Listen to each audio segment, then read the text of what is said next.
Radio சிட்டியின் பக்தி studio.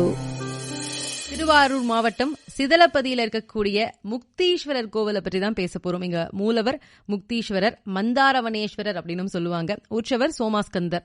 இங்க அம்பாள் பொற்கொடி அம்மை, ஸ்வர்ணவல்லி அப்படிங்கிற பெயரும் உண்டு. தலவிருஷம் மந்தாரை, தீர்த்தம் சூரிய புஷ்கரிணி, சந்திர தீர்த்தம், அரிசிலாறு. ஆகமம் சிவாகமம், புராண பெயர் திலதைப்பதி அப்படிங்கிற பெயர். இந்த ஊர் சிதலப்பதி திருவாரூர் மாவட்டத்துல இருக்கு. இங்க திருஞான சம்பந்தர், அருணகிரிநாதர் இந்த தலத்தை பற்றி பாடல் பாடியிருக்காங்க. தேவார பாடல் பெற்ற திருத்தலம். காவிரி தென்கரை தலங்கள்ல இது 58வது திருத்தலம். ரொம்ப ரொம்ப விசேஷமான ஒரு திருத்தலம். என்ன அப்படி ஒரு சிறப்பு இங்க அப்படின்னு பார்க்கும்பொழுது, இங்க சிவன் சுயம்பு மூர்த்தியாக அருள்பாலிக்கிறார்.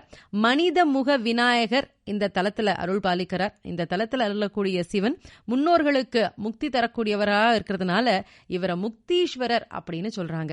முன்னோர்களுக்கு தர்ப்பணம் பண்றதுக்கு காசி, ராமேஸ்வரம், ஸ்ரீவாஞ்சியம், திருவெண்காடு, தில தர்ப்பணபுரி, அதாவது இந்த சிதலைப்பதி, கயா, அலகாபாத்ல இருக்கக்கூடிய திரிவேணி சங்கமம் ஆகிய 7 தலங்கள் அப்படிங்கிறது மிகச்சிறந்த தலங்களாக சொல்றாங்க. இதுல 5ஆம் இடத்துல இருக்கக்கூடிய தலம் இது. ராமர் திலம் வைத்து, அதாவது எள் வைத்து தர்ப்பணம் செய்த தலம் அப்படிங்கிறதுனால தில தர்ப்பணபுரி அப்படிங்கிற பெயர் இந்த ஊருக்கு வந்தது. பிற்காலத்துல சிதலைப்பதி அப்படின்னு இது மருவினது. இந்த கோவில்ல விநாயகர் மனித முகத்தோட காட்சி கொடுக்கிறார். இன்னைக்கு நம்ம பேசிட்டு இருக்கிறது தில தர்ப்பணபுரின்னு சொல்லப்படக்கூடிய திருவாரூர் மாவட்டத்தில் இருக்கக்கூடிய சிதலப்பதியை பற்றி. இங்க நரமுக விநாயகர் கோவில் இருக்கு அப்படின்னு சொன்னேன். அதாவது இங்க இருக்கக்கூடிய சிவன் கோவில்ல இருக்கக்கூடிய விநாயகர் மனித முகத்தோட காட்சி கொடுக்கிறார். ரொம்ப ஒரு விசேஷமான திருத்தலம். முக்தீஸ்வரர் கோவில் அப்படின்னு சொல்லுவாங்க. இந்த தலத்தினுடைய பெருமையாக சொல்லப்படக்கூடியது, இங்க சிவபெருமான் சுயம்பு மூர்த்தியாக காட்சி கொடுக்கிறார். அதே போல முன்னோர்களுக்கு திதி கொடுக்கக்கூடிய திருத்தலங்கள் ஒரு 7 தலங்கள் சொல்லுவாங்க. அந்த 7 தலங்கள்ல 5வது தலம் அப்படிங்கிறது இந்த தலம். ராமர் இங்க வந்து எள் வைத்து தர்ப்பணம் பண்ணினதுனால தில தர்ப்பணபுரிங்கிற பெயர் இதுக்கு வந்தது அப்படின்னு பேசணும் இல்லையா. இந்த இடத்துல இருக்கக்கூடிய விநாயகர் மனித முகத்தோட மேற்கு பார்த்து தனி சன்னதியில இருக்கிறார். இத கஜமுகாசுரனை வதம் பண்றதுக்கு முன்னாடி இருக்கக்கூடிய கோலம்னு சொல்றாங்க. இவரை ஆதி விநாயகர் அப்படின்னு சொல்றாங்க. இவருடைய சன்னதியில மட்ட தேங்காய் கட்டி வேண்டினால் நிச்சயமாக நியாயமான கோரிக்கைகள் நிறைவேறும் அப்படிங்கிற நம்பிக்கை இருக்கு. இந்த கோவில்ல மகாவிஷ்ணு தன்னுடைய 3 கோலத்தை காட்டியபடி அருள் பாலிக்கிறார். அதை பற்றி பேசலாம். இந்த 3 பெருமாள் கோலம் அப்படிங்கிறது அரிதாக சில சிவன் கோவில்கள்ல தான் தனி சன்னதியிலேயோ அல்லது கருவறைக்கு பின்புறத்துல லிங்கோத்பவர் இருக்க வேண்டிய இடத்திலேயோ பெருமாள் இருப்பார். ஆனா இந்த கோவில்ல மகாவிஷ்ணு தன்னுடைய 3 கோலத்தை காட்டியபடி அருள் பாலிக்கிறார். இங்க ராமர் தர்ப்பணம் செஞ்சப்போ மாதா, பிதா, குரு, தெய்வம் ஆகிய 4வரையும் வணங்கி 4 பிண்டங்களை பிடித்து வச்சு பூஜை பண்ணினாராம். இந்த பிண்டங்கள் லிங்கங்களாக மாறினதாம்.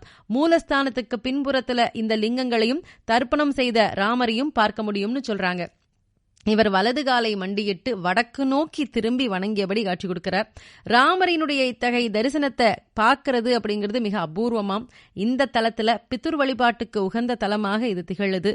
இந்த சன்னதி எதிர்க்க பாத்தீங்கன்னாக்கா சிவன் கருவறை கோஷ்டத்துல, அதாவது அந்த சுற்றுச்சுவர்ல லிங்கோத்பவர் இடத்துல மகாவிஷ்ணு நின்ற கோலத்துல இருக்கிறார். பிரகாரத்துல நவகிரக சன்னதிக்கு பக்கத்துல இன்னொரு பெருமாள் ஸ்ரீதேவி பூதேவியோட வடக்கு நோக்கி அமர்ந்த கோலத்துல இருக்கிறார். இந்த மாதிரி மகாவிஷ்ணுவினுடைய 3 விதமான கோலங்களும் இந்த கோவில்ல தரிசனம் பண்ண முடியும்னு சொல்றாங்க. இன்னைக்கு நம்ம பேசிட்டு இருக்கிறது திருவாரூர் மாவட்டம் சிதலப்பதியில இருக்கக்கூடிய முக்தீஸ்வரர் ஆலயத்தை பற்றி. இங்க வந்து சிவபெருமான் சுயம்பு, அது மாத்திரம் இல்லாம இங்க நித்திய அமாவாசை அப்படிங்கறதுனால தர்ப்பணம் பண்றதற்கு சொல்லக்கூடிய முக்கியமான 7 தலங்கள்ல இது 5வது தலம். அதாவது நம்ம வீட்டுல இருந்து போன அந்த முன்னோர்களுக்கு தர்ப்பணம் கொடுக்கறதுக்கான முக்கியமான தலம்னு பேசிட்டு இருக்கோம். இங்க இருக்கக்கூடிய முருகர் ரொம்ப ரொம்ப விசேஷம். அருணகிரிநாதர் அவரை பற்றி பல பதிகங்கள் பாடியிருக்கிறாரு. அது மாத்திரம் இல்லாம சிதலப்பதியில முக்தீஸ்வரர் கோவில் இருக்கக்கூடிய ஸ்வர்ணவல்லி தாயாரும் ரொம்ப ரொம்ப ஒரு அருள் பாலிக்கக்கூடிய ஒரு அம்பாள். ஸ்வர்ணம்னா தங்கம் அப்படின்னு பொருள். தங்கத்தை வாங்கி சேர்க்கணும் அப்படின்னு நினைக்கிறவங்க இங்க வந்து அம்பிகைக்கு சிறப்பு அர்ச்சனை பண்றாங்க. தங்க நகை தொழிலில் ஈடுபட்டு இருக்கிறவங்க இந்த அம்பிகையை வழிபாடு செய்யறது விசேஷம் அப்படின்னு சொல்றாங்க. இந்த அம்பிகைக்கு பொற்கொடி நாயகிங்கிற பெயரும் இருக்கு. அது மட்டும் இல்லாம இந்த ஊர்ல ஓடக்கூடிய அரசலாறு வடக்குல இருந்து தெற்கு நோக்கி உத்தரவாகினியாக போகுது.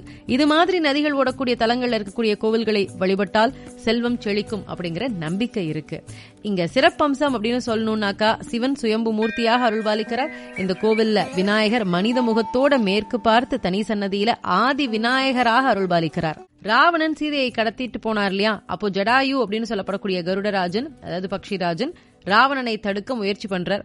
ஜட்டாயுவை தன்னுடைய வாளால வீழ்த்தி போறார் ராவணன். அப்போ அந்த வழியில வந்த ராமர் கிட்ட சீதைய ராவணன் கடத்தி சென்றதை சொன்ன ஜட்டாயு ராவணனுடைய மடியிலேயே உயிரை விட்டுடுறார்.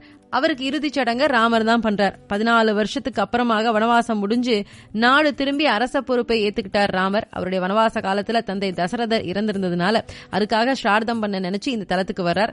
அரசலாத்துல நீராடி சிவபூஜை பண்ணி தசரதருக்கு பிண்டம் வைத்து ஸ்ரார்த்தம் பண்றார். அப்போ தனக்கு உதவி செய்வதற்காக போராடி உயிரை விட்ட ஜட்டாயுவுக்கு மரியாதை தரக்கூடிய விதமாக எள் வைத்து பிதுர் தர்ப்பணம் பண்ணாராம். அதனால சிவன் முக்தீஸ்வரர் அப்படின்னும் இந்த தலம் தில தர்ப்பணபுரி அப்படின்னும் பெயர் பெற்றதாம். திலம் அப்படின்னா எள் அப்படிங்கிறது பொருள். அதனால இங்க எப்ப வேணாலும் இங்க நாள் நட்சத்திரம் திதி இதெல்லாம் பார்க்கணும்ங்கிறது கிடையாது. என்னைக்கு வேணாலும் முன்னோர்களுக்கு இங்க புத்திர் தர்ப்பணம் கொடுக்கலாம் அப்படின்னு சொல்லுவாங்க. ரேடியோ சிட்டியின் பக்தி ஸ்டுடியோ.